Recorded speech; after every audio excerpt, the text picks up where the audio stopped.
did you guys get comfortable? Colonel Ross, Clint, it's wonderful to see you again. Thank you. On our path last cross, as Jill said, you were serving in the White House. And I never thought we'd be standing here today doing what we're doing today. And Chief Master Sergeant Peterson, thank you, and to all members of your team who helped put this visit together today. It means a lot to Jill and me. When I was Vice President and as Chairman of the Foreign Relations Committee, we tried to visit almost every major military base in the country and as Vice President around the world. And you are, simply stated, you are the backbone of the country. You're the backbone of the country. And although our son Bo was the Attorney General of the state of Delaware and had spent 9 months in Kosovo trying to, as Assistant U.S. Attorney, trying to set up their criminal justice system. I might say I can do this with the military. I'm going to brag about him a little bit. He's the only foreigner to have a war memorial erected to him in Kosovo, just below Fort Bonsteel, and the highway, the first highway they built, named after him, the Joseph R. Bo Biden Memorial Highway. And he was proud as hell of his work.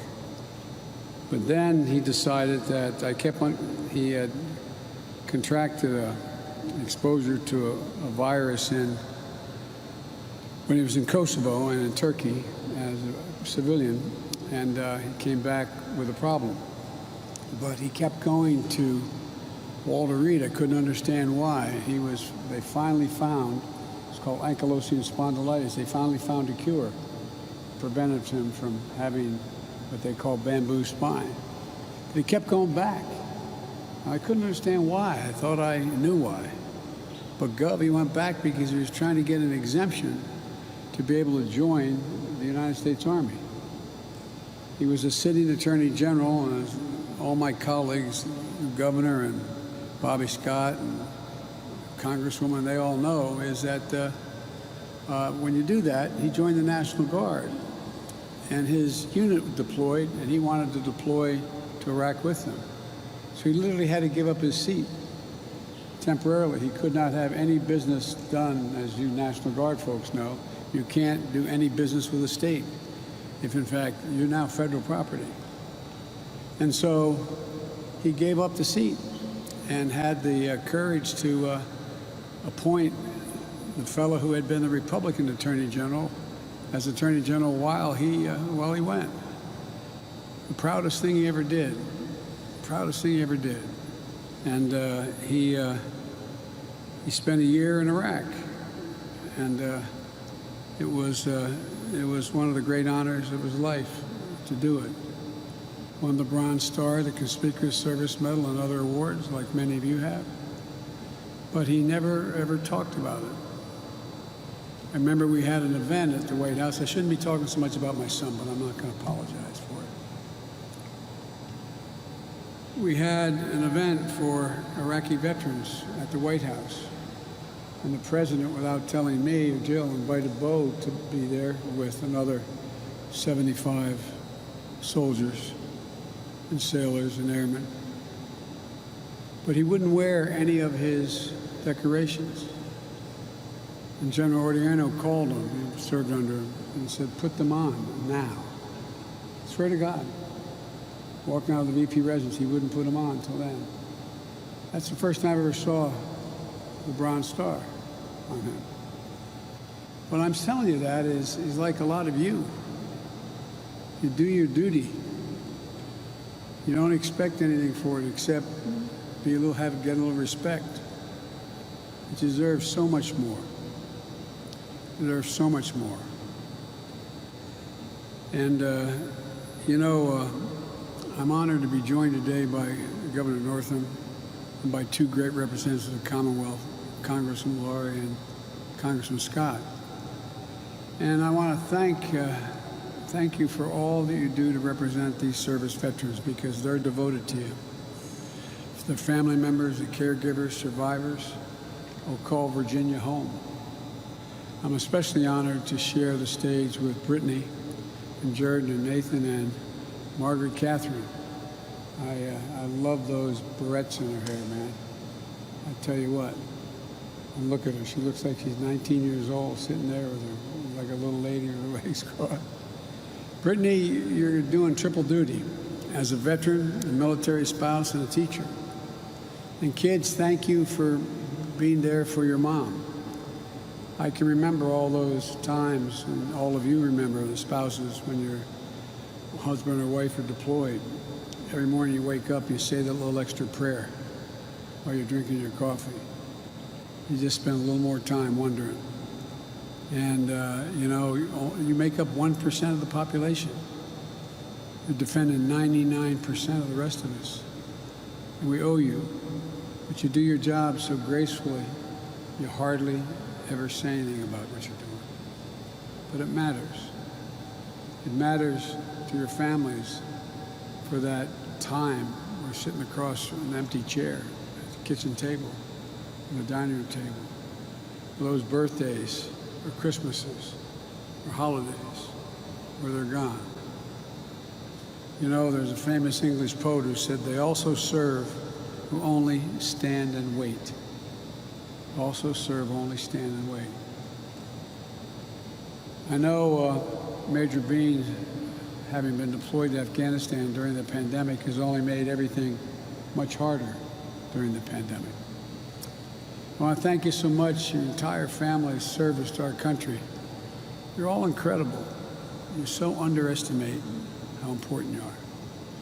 There's nothing that Jill and I enjoy more than spending time with our troops here and abroad. You're stationed here in the United States or deployed around the world. I've been in and out of Iraq and Afghanistan over 25 times. And I've seen, I wish everyone could see what you do when you're there. I wish they could see every day how you saddle up, how you jump in that cockpit. Just see, no, you're just doing your job. Not to mention all the troops I've had a chance to visit in the Middle East and Europe and the Indo-Pacific region. We've traveled all over. Jill's traveled all over with me on her own visits to service members in Iraq. I think she's the only second lady ever to go in the middle of a war zone because she wanted to be there and see it. I always want you to know, always, that the issues you and your family are facing, we need to know how we can support you better. I mean it sincerely, from the bottom of my heart, support you better. There's a reason for that. As I said, we Bidens are proud to have family in the military. And our son Bo's service was among the achievements, as I said, he was most proud of. My heart swelled seeing him in uniform. When I went into Iraq, I was there 5 times when he was in Baghdad. And I remember the first time I saw him, his name was Hunter. So what in the hell happened? Anybody give me any special favors because my vice president's my dad. He got permission to put a different name tag on. I also remember what it was like to listen to him talk about the needs that people had when he got back home. About all the folks he served with who came back with post-traumatic stress. And he was back being Attorney General and having to deal with it. But here's the point. You do so much and you ask for so little. You know, our experience is a fraction of what so many of you and your families have gone through. A family like Brittany and her kids, you're an absolute best America has to offer. Our heart, our honor, your solid steel spine. So my message to all of you is quite simple. Thank you. Thank you. Not thank you for your service, just thank you for who you are. because it's contagious. Thank you for choosing a selfless service to your country. I know we have mostly soldiers and airmen in attendance today, but there can be a lot of friendly rivalries on the base. Each branch has its own proud, cherished traditions and culture. I know how proud Langley is of the premier fifth-generation F-22 Raptor wing. Oh, God, I'd love to go up in one of those. I asked, I'm your commander-in-chief. Why the hell can't I command you? Let me go up with you. But, they won't let me do that. But Fort Eustis hosts one of Army's busiest airfields, which is led by the Air Force, primarily used by the Navy. It's all about as joint as it can possibly get. Every day, the more than 20,000 members of the Air Force and Army, along with civilian personnel, come to work with a shared mission. No matter which branch of our armed forces you proudly represent, you're part of the greatest fighting force in the history of the world. That's not hyperbole. The greatest fighting force in the history of the world. You're integral to the most powerful nation in the world.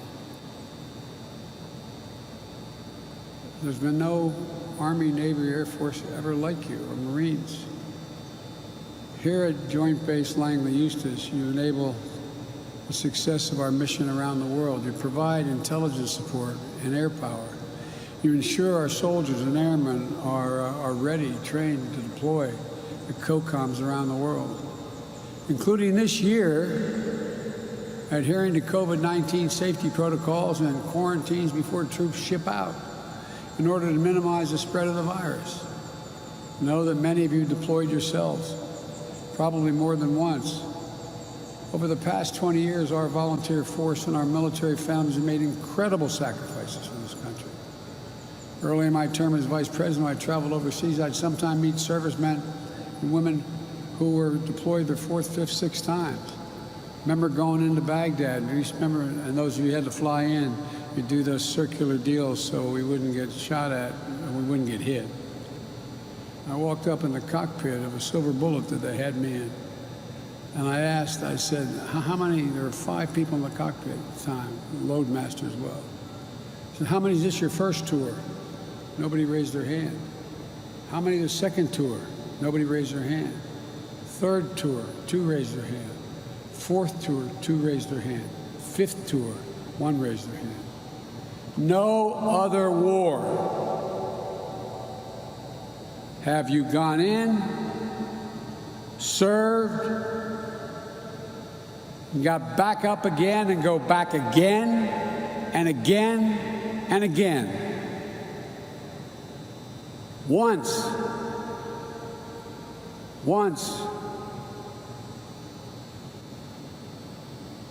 wiping the blood off a seat-em-up armor Humvee is enough to get you focused. Then to saddle up next time and go back and back again. You're incredible. You're incredible. The country, they owe you, and this time they're more appreciative. In my generation, you didn't come home and get off an airplane in a uniform in an airport coming back from Vietnam. People treat you with respect, but they have no idea the sacrifices you make in theater. As we get close to bringing down the longest war drawdown in American history, our troop presence in Afghanistan, I want to recognize the significance of what all of you, the United States Armed Forces, have accomplished in the past 20 years. We went to Afghanistan with a clear purpose: to get the people who attacked us on 9/11 and to prevent al-Qaeda from using Afghanistan as a base from which to attack America in the future. We achieved that purpose. You achieved that purpose. Year after year, deployment after deployment, American troops pursued the terrorist threat through some of the most unforgiving terrain on the planet. I have now had the pleasure, as they say, of being in every part of Afghanistan, from the Fobs up in the Konar Valley, down south, looking at all those poppy fields and all in between. It's one godforsaken landscape, but you all just showed up and did your job. And you helped make sure there hasn't been another attack from the homeland, from Afghanistan, for the last 20 years. And you never gave up until we delivered justice to Osama bin Laden. I got criticized after 9/11 for saying we'll follow the son of a bitch's gun to the gates of hell till we get him. It's exactly what you did. It's exactly what you did. You got him. And now as we draw down, we're also going to focus on the urgent work of rebuilding over-the-horizon capabilities that will allow us to take out al-Qaeda if they return to Afghanistan. But to focus on the threat that is metastasized. The greatest threat and likelihood of attack from al-Qaeda or ISIS is not going to be from Afghanistan. It's going to be from 5 other regions of the world that have significantly more presence of both al-Qaeda and organizational structures, including ISIS. We're going to update our security stance and turn our forces to the threats that will dominate our future to ensure the security of the American people for decades to come. But we'll never, ever, ever forget the terrible cost that we've paid as a nation. Many of you likely have lost friends and colleagues in Afghanistan and Iraq. I know this is personal to you, especially as you head into Memorial Day weekend. We as a nation will always remember and pay tribute to those we lost. After I announced my decision to end the war in Afghanistan, the first thing I did was visit Section 60 of Arlington National Cemetery. Just walk through those headstones. Seen all those stones. Our son did not die in Iraq, but he came back when as an incredibly healthy young man and came back with a severe brain tumor because his hooch was just downwind from those burn pits. I don't know if that's the reason, but he came home. It was just a matter of how long he lived. I still carry with me every single solitary day. I have my staff for since the war began. I have my schedule. In the back of my schedule, it says U.S. Daily Troop Update. U.S. troops died in Iraq and Afghanistan. 6,927. Not over 6,000. Total fallen angels across the board, over 7,000. Every one of these lives lost is a tragedy.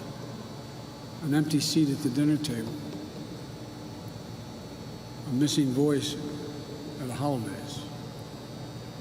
Every one of them left behind a whole community.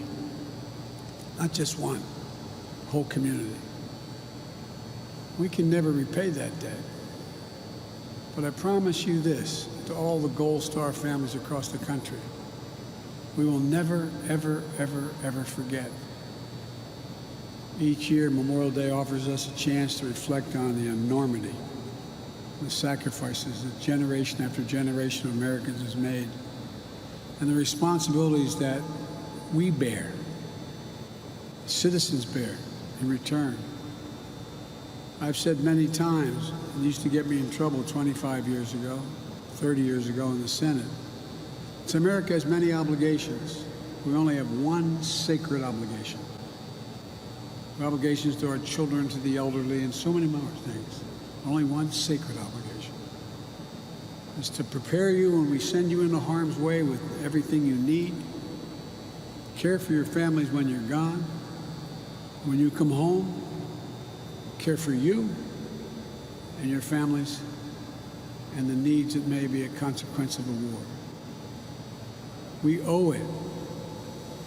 We owe it to you. We particularly owe it to the memories to affirm the very best of what America stands for, to uphold honor and democratic values that are the foundation of the strength of this nation.